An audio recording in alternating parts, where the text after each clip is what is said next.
through this bailout package, I was wondering what it is that's going to actually help those people out.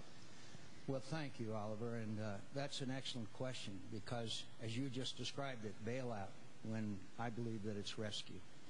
Because of the greed and excess in Washington and Wall Street, Main Street was paying a very heavy price, and we know that. I left my campaign and suspended it to go back to Washington to make sure that there were additional protections for the taxpayer, in the form of good oversight, in the form of taxpayers being the first to be paid back when our economy recovers, and it will recover, and a number of other measures. But, you know, one of the real catalysts, really the match that lit this fire, was Fannie Mae and Freddie Mac.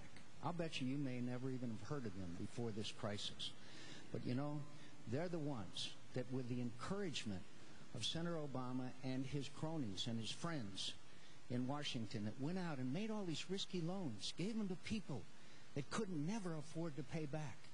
And, you know, there were some of us that stood up 2 years ago and said, we've got to enact legislation to fix this. We've got to stop this greed and excess.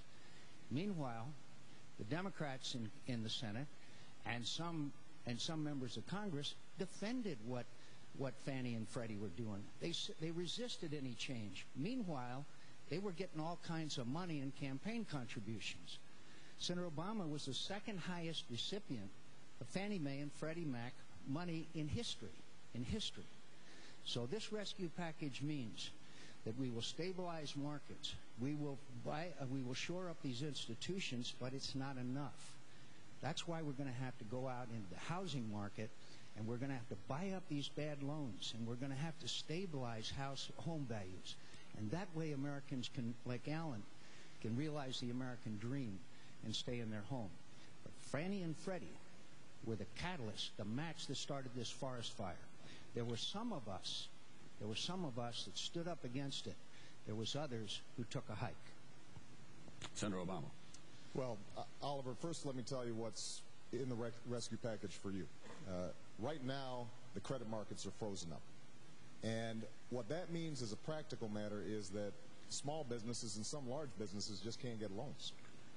If they can't get a loan, that means that they can't make payroll. If they can't make payroll, then they may end up having to shut their doors and lay people off. And if you imagine just one company trying to deal with that, now imagine 1 million companies all across the country. So it could end up having an adverse effect on everybody. And that's why we had to take action, but we shouldn't have been there in the first place. Now, I've got to correct a little bit of Senator McCain's history, not surprisingly. Let's first of all understand that the biggest problem in this whole process was the deregulation of the financial system.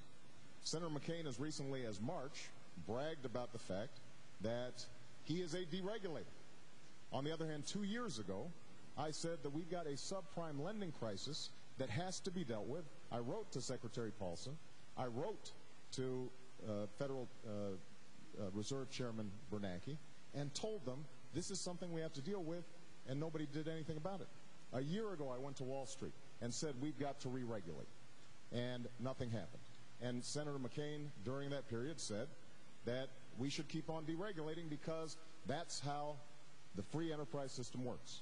Now, with respect to Fannie Mae, what Senator McCain didn't mention is the fact that this bill that he talked about wasn't his own bill. He jumped on it a year after it had been introduced, and it never got passed. And I never promoted Fannie Mae. In fact, Senator McCain's campaign chairman's firm was a lobbyist on behalf of Fannie Mae, not me. So, but look, you're not interested in hearing politicians pointing fingers. What you're interested in is trying to figure out how is this going to impact you. This is not the end of the process. This is the beginning of the process. And that's why it's going to be so important for us to work with homeowners to make sure that they can stay in their homes.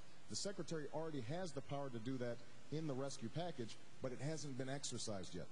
And the next president has to make sure that the next Treasury Secretary is thinking about how to strengthen you as a home buyer, you as a homeowner, and not simply think about bailing out banks on Wall Street. Senator Obama, time for discussion. I'm going to begin with you. Are you saying to Mr. Clark and to the other members of the American television audience that the American economy is going to get much worse before it gets better, and they ought to be prepared for that? No.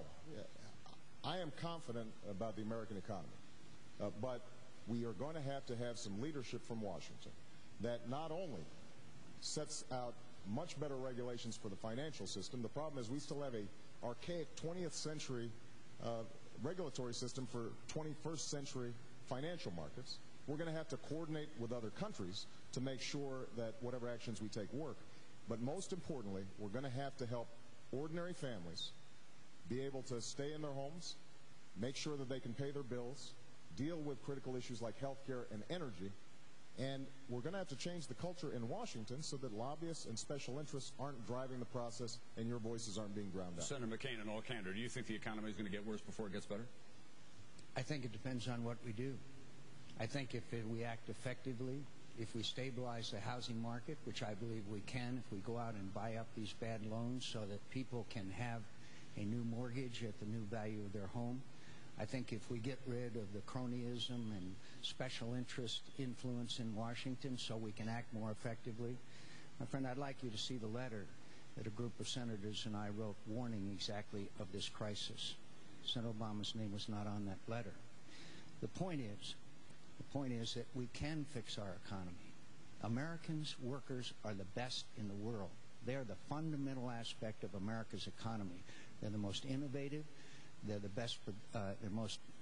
We're the best exporters. We're the best importers. They're most effective. They are the best workers in the world, and we got to give them a chance. We got to give them a chance to do their best again, and they are the innocent bystanders here in what is the biggest financial crisis and challenge of our time. We can do it. Thank you, Senator McCain. We're going to continue over in Section F, as it turns out. Senator Obama, this is a question from you, from Teresa Finch. Teresa? How can we trust either of you with our money when both parties got us into this global economic crisis?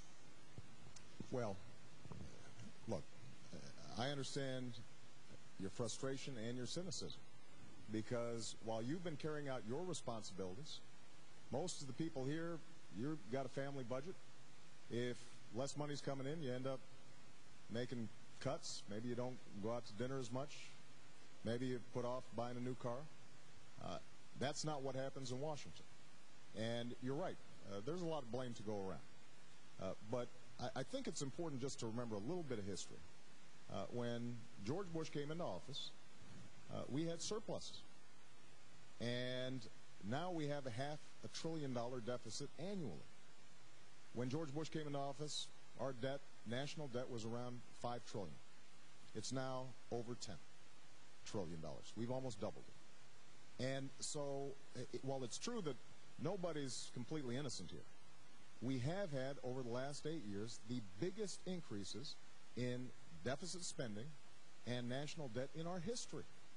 And Senator McCain voted for 4 out of 5 of those George Bush budgets. So here's what I would do. I'm going to spend some money on the key issues that we've got to work on. You may have seen your health care premiums go up. We've got to reform health care to help you and your budget. We are going to have to deal with energy because we can't keep on borrowing from the Chinese and sending money to Saudi Arabia. We are mortgaging our children's future. We've got to have a different energy plan. We've got to invest in college affordability. So we're going to have to make some investments, but we've also got to make spending cuts.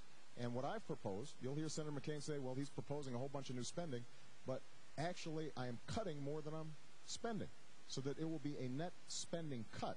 The key is whether or not we've got priorities that are working for you as opposed to those who've been dictating policy in Washington lately, and that's mostly lobbyists and special interests. We've got to put an end to that. Senator McCain. Well, Teresa, thank you. And I can see why you feel that cynicism and mistrust, because the system in Washington is broken. And I have been a consistent reformer. I have advocated and taken on the special interest, whether they be the big money people, by reaching across the aisle and working with Senator Feingold on campaign finance reform, whether it being a variety of other issues, working with Senator Lieberman on trying to address climate change. I have a clear record of